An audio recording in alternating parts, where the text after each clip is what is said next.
Hey, 8th grade history, it is Friday, and as of right now, we have 3 more weeks of school.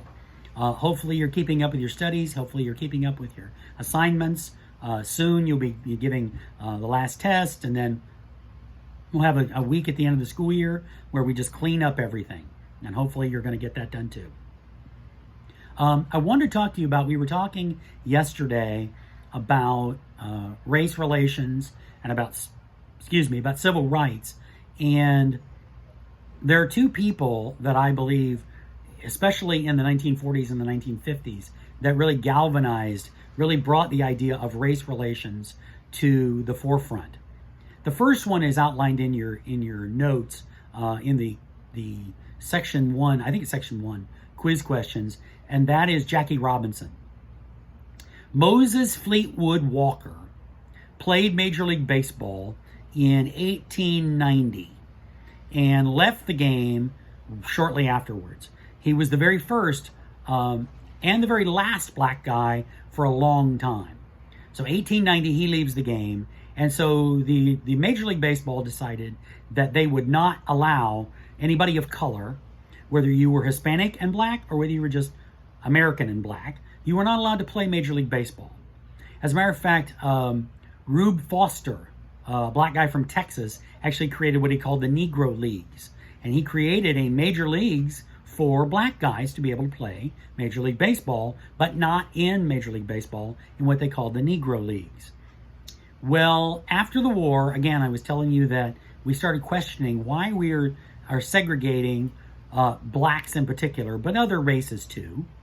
After having segregated and treated the Jews so poorly in Europe, and the Germans and the Italians treated the Jews so horribly, why are we allowing that? If we didn't allow that with the Germans, why are we allowing that in our own country?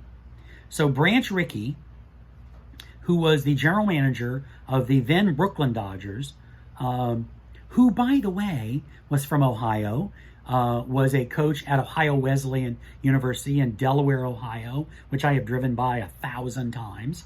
Anyway, he was the coach of the baseball team at Ohio Wesleyan.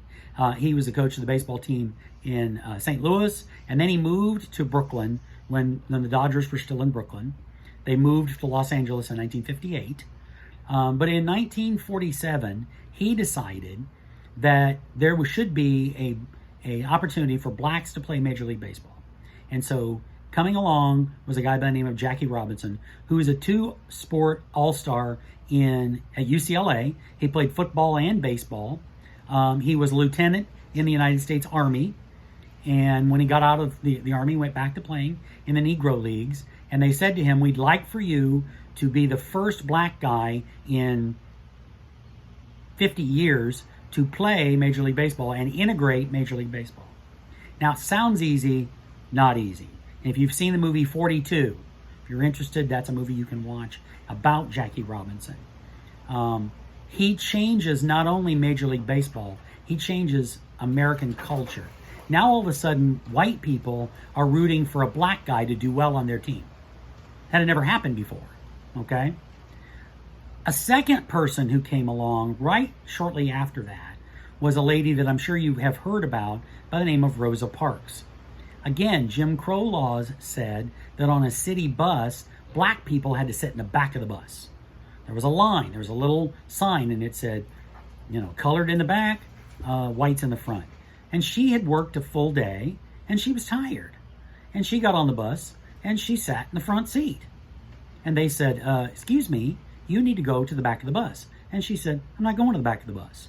They stopped the bus, and they arrested her for breaking the Jim Crow laws. And her case got so much attention that other people said, well, why are we sitting in the back of the bus? Did we just fight a war to get rid of racism?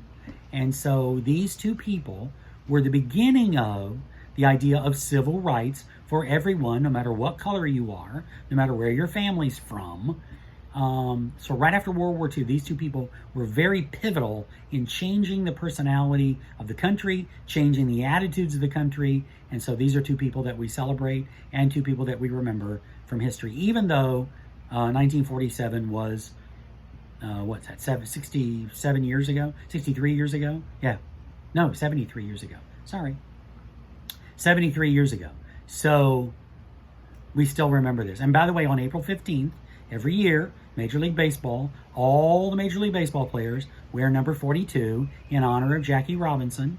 Nobody else wears 42 any time of the rest of the year, but every player wears 42 because of Jackie Robinson. So again, things have changed, things have gotten better, and we're hoping they still do. Hopefully you're having a great week. Hopefully you have a great weekend. I hope to see you soon. Have a great day.